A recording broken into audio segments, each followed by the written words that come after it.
Aheri times खेड्यातील बातमी शहरापर्यंत. अहेरी तालुक्यातील इंदराम येथील एका तरुणाचा मृतदेह महाराष्ट्र तेलंगणा सीमेवर असलेल्या सिपेली गावालगत 8 एप्रिल रोजी संशयास्पद स्थितीत आढळून आल्याने परिसरात खळबळ उडाली आहे. कुणाल बाबूराव औतकर, वय वर्ष 25 असे मृत तरुणाचे नाव आहे. त्याच्या मृत्यूचे गूढ वाढले आहे. तो पोलीस भरतीची तयारी करीत होता. मात्र अचानक मृत्यू झाल्याने हे स्वप्न अधुरे राहिले. कुणाल औतकर हा 7 एप्रिल रोजी तरुण नागेश तुरे या मित्राची दुचाकी MH-33 AK 1863 घेऊन तेलंगणाला गेला होता.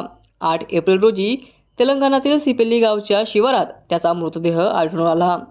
एका निर्जन ठिकाणी मृतदेह पाहून परिसरात भीतीचे वातावरण पसरले.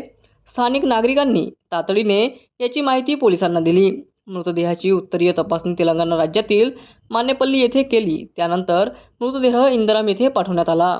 कुणालचा मृतदेह ज्या स्थितीत सापडला त्यावरून हा केवळ अपघात नसून घातपात असावा असा संशय मृताच्या नातेवाईकांनी आणि गावकऱ्यांनी व्यक्त केला आहे. महाराष्ट्र आणि तेलंगणाच्या सीमेवर हा प्रकार घडल्याने दोन्ही राज्यांच्या पोलिसांसमोर तपासाचे आव्हान उभे ठाकले आहे.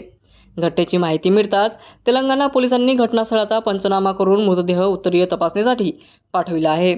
हा घातपात आहे की घातपाताचा बनाव रचलेला अपघात याचा शोध आता पोलीस घेत आहेत. या धक्कादायक घटनेमुळे इंदराम परिसरात शोककळा पसरली असून कुणालच्या मृत्यूचे सत्य समोर यावे अशी मागणी होत आहे.